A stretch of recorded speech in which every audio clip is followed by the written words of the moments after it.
খুব ভালোভাবে বুঝবেন, দুনিয়ার মানুষ মুসলমান, আজকে আমরা বলি যে বাঙালি মুসলমান আমরা সজাগ না, এখনো সজাগ হতে পারেন নাই। যদি সজাগ হতেন তাহলে এই স্বাধীন হওয়ার পরে আজকে বাংলার জমিনের ভিতরে আমরা যেটাই দেখতেছি, ইসলামের দলগুলো সামনে আসছে, ইসলামের দিকে আহ্বান করা হচ্ছে, উলামা ইকরাম ধাপিত করতেছে, দিন বুঝানোর চেষ্টা করতেছে, কিন্তু এক শ্রেণীর মানুষ আমরা এখনো মনে করতেছি যে আগে যারা গেছে তারা যা করে গেছে, বর্তমান যারা যাওয়ার জন্য চেষ্টা করতেছে আমরা মনে করতেছি তাদের থেকে এরা ভালো না। দুটাই মুদ্রার এপিট আর ওপিট। ইসলাম ছাড়া কখনো এই দেশে শান্তি আসতে পারে না। কথা বলে না কি? কথা ঠিক নেবে? ঠিক জোরে বলেন। তাহলে ইনসাফ যদি প্রতিষ্ঠিত করতে চাই তাহলে আমাদেরকে অবশ্যই ইসলামের ছায়াতলে আসতে হবে। কি কথা বলে না? যার ভিতরে কোরআন নাই, যার ভিতরে দিনের বুঝ নাই, সে কোনোদিন ইনসাফ প্রতিষ্ঠিত করতে পারবে? কথা বলেন, জোরে কথা বলেন। ন্যায় বিচার প্রতিষ্ঠিত করতে পারবে? এই ন্যায় বিচার শিখিয়ে গেছেন আপনার আমার নবী আকায়ে নামদার তাজেদারে মদিনা নবী মুহাম্মদুর রাসূলুল্লাহ সাল্লাল্লাহু আলাইহি ওয়াসাল্লাম। দেখেন আল্লাহর বাচন ভঙ্গি কি, আল্লাহর আদেশ কি। এক নম্বরে ইনসাফ প্রতিষ্ঠিত করো।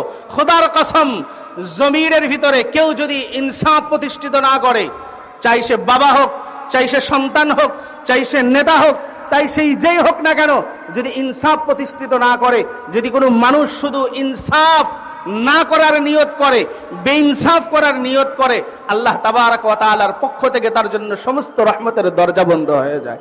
জবান খুলে বলি নাউজুবিল্লাহ।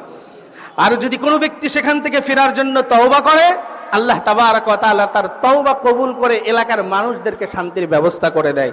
আজকে 53-54 বছর চলতেছে আমাদের স্বাধীন, আমরা স্বাধীনভাবে দুনিয়ার ভিতরে, বাংলাদেশের ভিতরে কোনো কিছু করতে পারছি? কথা বলে না। কোন স্বাধীনতা পেয়েছি আমরা? স্বাধীনতা আসবে না মুসলমান। এই জন্য উলামা ইকরামের ধারক বাহক বানাতে হবে, দিন ধরতে হবে, ইসলামের ছায়াতলে আসতে হবে। যদি এটা না মানেন, খোদার কসম করে বলি, খাতা কলমে লিখে রাখেন, যদি আবার ভুল করেন, অতীতে যা গেছে তার থেকে করুণ পরিণতি সামনে আসতেছে। ঠিক না বেঠিক? জোরে বলেন। যদি কোরআন না মানেন, দিন না বোঝেন, উলামা ইকরামের কথা যদি আপনাদের কর্ণপাত না হয়, সেদিন আফসোস করবেন, আর সেদিন নিজের রানের গোস্ত চিবাবেন, আর বলবেন হাসরের ময়দানে যেমন করে কাফেররা বলবে, ওয়ায়াকুলুল কাফির ইয়া লাইতানি কুনতু তুরাবা, আমরা যদি মাটি হয়ে যাইতাম, মাটির সঙ্গে মিশে থাকতাম, তাহলে তো আর আজকে এই দিন দেখতে হতো না। তারা আফসোস করবে আর কাঁদবে। ঠিক আপনাকে আমাকে এমন আফসোস করতে হবে যদি এই সুযোগটা যদি দিনের জন্য উজাড় না করতে পারি। ঠিক না বেঠিক? জোরে বলেন। ইমানদার মুসলমান, আল্লাহর গোলাম, আল্লাহ তাবারক ওয়া তাআলা বললেন, এক নম্বরে ইনসাফ প্রতিষ্ঠিত করো, আদল কায়েম করো। কেমন করে ইনসাফ প্রতিষ্ঠিত করা লাগবে? বিচার, এই মহিলার ডান হাত বাম পা কেটে দাও। সঙ্গে সঙ্গে সমস্ত সাহাবায়ে কেরাম, যারা বড় বড় সাহাবীরা ছিলেন, তারা চিন্তা করতে লাগলেন, যেই মহিলার নামে বিচারের কথা আসছে, এই মহিলা সম্ভ্রান্ত পরিবার, নবীর বংশের, কুরাইশ বংশের একজন নারী। আল্লাহর নবীর কাছে গিয়ে তো এই বলা কথা বলার কারোর সাহস নাই। ও পয়গম্বর, যার ব্যাপারে আপনি আজকে বিচারের রায় দিয়ে দিলেন, এই ব্যক্তি, এই মহিলা কিন্তু আপনার কুরাইশ বংশের সম্ভ্রান্ত পরিবারের এক নারী। আল্লাহর নবীর সাহাবীরা কেউ বলার সাহস পায় না। হযরত ওমর ফারুক রাদিয়াল্লাহু তাআলা আনহু ডাক দিয়ে বলেন, ও আল্লাহর বান্দারা, ও ভাই আবু বকর, ও ওসমান, শুনে নাও, আমার এক খেয়াল আসছে, যায়েদ বিন হারেসার ছোট্ট নাবালেক সন্তান, যার নাম উসামা, রহমতে আলম নবী উসামাকে বড় আদর করেন, বড় ভালোবাসেন। দয়ার নবী উসামাকে কেমন ভালোবাসতেন? যায়েদ বিন হারেসার পালক পুত্রের সন্তান। দয়ার নবী বসে থাকলে উসামা নবীর পেটের উপরে গিয়া দাঁড়ায় থাকতেন। সিজদায় গেলে হাসান হুসাইন যেমন পিঠের উপরে সোয়ারি হতেন, হযরত যায়েদ বিন হারেসার সন্তান উসামা তেমন করতেন। নবী উসামাকে বড় ভালোবাসেন। আল্লাহর নবীর সাহাবীরা উসামাকে গিয়ে সব কিছু বোঝায়া নবীর কাছে বাড়ায় দিছে। ও নবীর আশিক উম্মতের দল, আজকে সমাজে ইনসাফ নাই, আমার পরিবারের ভিতরে ইনসাফ নাই। দয়ার নবী কেমন ইনসাফ কায়েম করে গেছেন, একটু দিলের কান খুলে শোনা লাগবে। আজকে এই ইনসাফ প্রতিষ্ঠিত করার জন্য, ইন্নাদ-দীনা ইনদাল্লাহিল ইসলাম, আল্লাহ বলেন, আমি আল্লাহর কাছে নিশ্চয় ইসলাম ছাড়া অন্য কোনো ধর্মের কোনো গ্রান্টেড নাই। তাহলে ন্যায় প্রতিষ্ঠা যদি করতে চাই, ইনসাফ যদি প্রতিষ্ঠাতা করতে চাই, তাহলে অবশ্যই এই দেশের ভিতরে ইসলাম কায়েম করা লাগবে। ঠিক না বেঠিক? জোরে বলেন। এ নবীর আশিক উম্মতের দল, উসামাকে যখন নবীর কাছে পাঠাইছে, উসামা এসে নবীর কাছের ভিতরে আসলেন। হযরত নবীর কানের সঙ্গে উসামার মুখ লাগাইলেন, লাগায় আস্তে করে ডাক দিয়ে বলতেছেন, ও দাদা যান, যেই নারীর জন্য বিচারের রায় দিয়া দিলেন, এই নারীটার ব্যাপারে কি বিচার একটু শিথিল করা যায় না? হাত কাটার আদেশ করেছেন, একটা আঙ্গুল কেটে দিয়ে কি বিচারটাকে শিথিল করা যায় না? কেননা এই মহিলা হলো কুরাইশ বংশের একজন মহিলা, আপনার বংশেরই তো একজন নারী। রাহমাতুল লিল আলামিন এই কথা শোনার সঙ্গে সঙ্গে নবীর চেহারা লাল হয়ে গেছে। আল্লাহর নবী রাগান্বিত হয়ে বসার থেকে লাফ দিয়ে দাঁড়াইছে, দাঁড়ায় বলে, আবু বকর, ও ওমর, কি মনে করেছো আমি নবী বুঝি দুনিয়ায় খেলতামাশা করার জন্য আসছি? আমার উসামার দিয়ে আমার কাছে এই কথা বলার সাহস কেমনে পাইলা? আমার বংশের নারীরা যেমন কাজ করেছে, আল্লাহ যদি আমার কলিজার টুকরা ফাতেমাও যদি এই কাজ করতো, কোরআনের যেই বিচারের থেকে চুল পরিমাণ আমি বিচার থেকে সরতাম না। ঠিক না বেঠে? আপনার আমার নবী এই আদর্শ শিখিয়ে গেছে। এটাকে বলে ইন্নাল্লাহা ইয়া'মুরু বিল আদল, এটাকে বলে ইনসাফ, এটাকে বলে ন্যায় বিচার। দয়ার নবী কেমন ইনসাফ ওয়ালা ছিলেন? রাহমাতুল আলম নবীকে হালিমাতুস সাদিয়া রাদিয়াল্লাহু তাআলা আনহা একদিন প্রশ্ন করলেন, ও বাপজান, ও মুহাম্মদ, তোমাকে তো আমি স্তনের দুধ পান করাইছি, দীর্ঘদিন তোমাকে আমার বুকের দুধ পান করাইছি, তুমি একটা স্তন ছাড়া অন্য স্থানে মুখ লাগাও নাই, তার কারণ কি? আপনার আমার দয়ার নবী ছোটবেলা থেকে ইনসাফ প্রতিষ্ঠিত করেছে। দয়ার নবী ডাক দিয়ে বলে, মা হালিমা, আমার আল্লাহর আদেশ, এই জন্য আমি ওই কাজ করেছি, আর আমার ভাইয়ের হক আমি নষ্ট করতে পারবো না। একটা স্তন আমি পান করেছি, ওইটা আমি খেয়েছি যাতে করে আর একটা স্তন আমার ভাই আপনার ছেলে আব্দুল্লাহ খাইতে পারে। আমি যদি দুইটাই পান করি তাহলে আপনার সন্তান আর একটা পান করতে পারবে না। ও নবীর আশিক উম্মতের দল, আপনার আমার নবী এমন ইনসাফ দুনিয়ার ভিতরে প্রতিষ্ঠিত করে গেলেন, শেখায় গেলেন। সাহাবায়ে কেরাম রিদওয়ানুল্লাহি তাআলা আলাইহিম আজমাইন দুনিয়ার ভিতরে ন্যায় বিচার করলেন, ইনসাফ প্রতিষ্ঠিত করলেন। আজকে আকাবের আসলাফ বুজুর্গানে দিনের জান্ডা নিয়ে আপনার আমার সামনে হাজির হয়, ইনসাফ ন্যায় পরায়ণতার কথা বলে। আজকে অনেকের কাছে কোরআনের শাসন ভালো লাগে না, অনেকেই ডাক দিয়ে বলে, যদি মোল্লারা যদি শাসন করে তাহলে দুনিয়ায় আমরা আরামে থাকতে পারবো না। আছে না নাই? জোরে বলেন। এমন এক গ্রুপ আছে না নাই? মোল্লারা যদি শাসন করে তাহলে আমরা তো স্বাধীনভাবে সবকিছু করতে পারবো না। কি কথা ঠিক না? তাহলে তখন যখন আলেমরা যখন রাহবার হবে, জাতির খাদেম হবে, ও ভাই, দেশের পরিস্থিতি, এলাকার পরিস্থিতি এমন হবে, তুমি তখন ওই কাজ করতেই পারবা না। ঠিক না? ঠিক, জোরে বলেন। তোমার মনের থেকে এমনিতেই তুমি সেটা বাদ দিয়ে দিবা। আচ্ছা ভাই বলেন তো, মসজিদের ভিতরে হাজার বড় মাস্তান হোক, বড় গুন্ডা হোক, বড় দুর্নীতিবাজ হোক, মসজিদের ভিতরে কেউ কি সিগারেট খাইতে পারবে? কথা বলেন, জবান খুলে বলেন। মসজিদের ভিতরে ওপেনে কেউ সিগারেট ধরাইতে পারবে? মদ পান করতে পারবে? কেন? মসজিদ এটা ওই জায়গা না। কথা বলে না। কি কথা ঠিক না? কেননা যত বড় দুশ্মন হোক না কেন, শত্রু হোক না কেন, বাটপার হোক না কেন, মসজিদে গেলে এই কাজ করতে পারবে না। কেন? সে জানে যে এটা এই জায়গার না, এই জায়গা হলো ইবাদত বন্দেগীর জায়গা। কি কথা ঠিক না? ইসলাম যখন প্রতিষ্ঠিত হবে গোটা বিশ্ব, গোটা দেশ, তখন এমন হয়ে যাবে মসজিদের মতো, দুষ্কৃতীরা দুষ্কৃতি করতে পারবে না, যারা ধর্ষণকারী ধর্ষণ করতে পারবে না, যারা খুন করে তারা খুন করতে পারবে না। তখন অবস্থায় এমনিতেই তাদের ভিতরে এমন হয়ে যাবে। ঠিক না? ঠিক, জোরে বলেন। এই জন্য দরকার ইসলাম, এই জন্য দরকার আল্লাহওয়ালা। ও মুসলমানের দল, এমন আল্লাহওয়ালা আজকে আপনাদের সামনে হাজির হয়ে গেছে।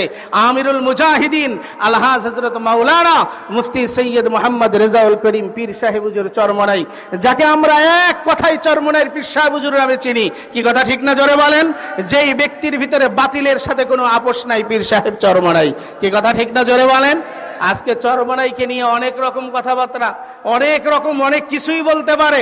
এমনকি আমার মতো দাড়িওয়ালা, আমার মতো জুব্বাওয়ালা, আমার মতো পাগড়িওয়ালারাও আজকে চরমনাইয়ের এই কাজের গতি দেখে, চরমনাইয়ের কাজের সামনের দিক নির্দেশনা দেখে আজকে অনেকের আমার মতো আলেমদেরও ভালো লাগতেছে না, অনেক রকম কথা বলে। আছে না নাই? জোরে বলেন। এ মুসলমান, জবান খুলে বলেন, আছে না নাই? যে যেটাই বলুক না কেন, কুতুবুল আলম সৈয়দ ফজলুল করিম রহমতুল্লাহ আলাইহি নব্বরাল্লাহু মারকাদা একটা কথা তার দীপ্ত কণ্ঠে জবান খুলে বলেছেন, আমি দুনিয়ার ভিতরে রাজনীতি এটাও ইবাদত মনে করে করি। ঠিক না ঠিক জোরে বলেন, কি কথা ঠিক না জোরে বলেন? মুসলমান, তিনি বলেছেন যে মরার পরে তোমরা আমার কবরের উপরে যদি জুতা দিয়েও পিটাও, আর আমার মাওলাই যদি আমার উপরে খুশি হয়, তোমাদের জুতা দিয়ে পিটায় কোনো লাভ নেই। কি কথা ঠিক না? আর আমার মরণের পরে যদি তোমরা আমার কবরের উপরে ফুল দাও, অনেক কিছু ভালো ভালো জিনিস দাও, কিন্তু আমার মাওলাই যদি আমার উপরে নারাজ হয়, তাহলে তোমাদের ফুল দিয়ে আমার কোনো লাভ হবে না। কি কথা ঠিক না? তিনারই তো উত্তরসূরি আজকে আমাদের এই চরমনাইয়ের দল আজকে রেখে গেছেন যেই মিশনের উপরে, খোদার কসম আল্লাহ তাবারক ওয়া তাআলা চরমনাইকে এখনো হকের উপরে রাখছেন। হকের উপরে যতদিন থাকবে আমরা উলামা ইকরামরাও ততদিন থাকবো। কি কথা ঠিক না? ও সাধারণ মুসলমান বাবা, ও ভাই, কেন আজকে বুঝ আসে না?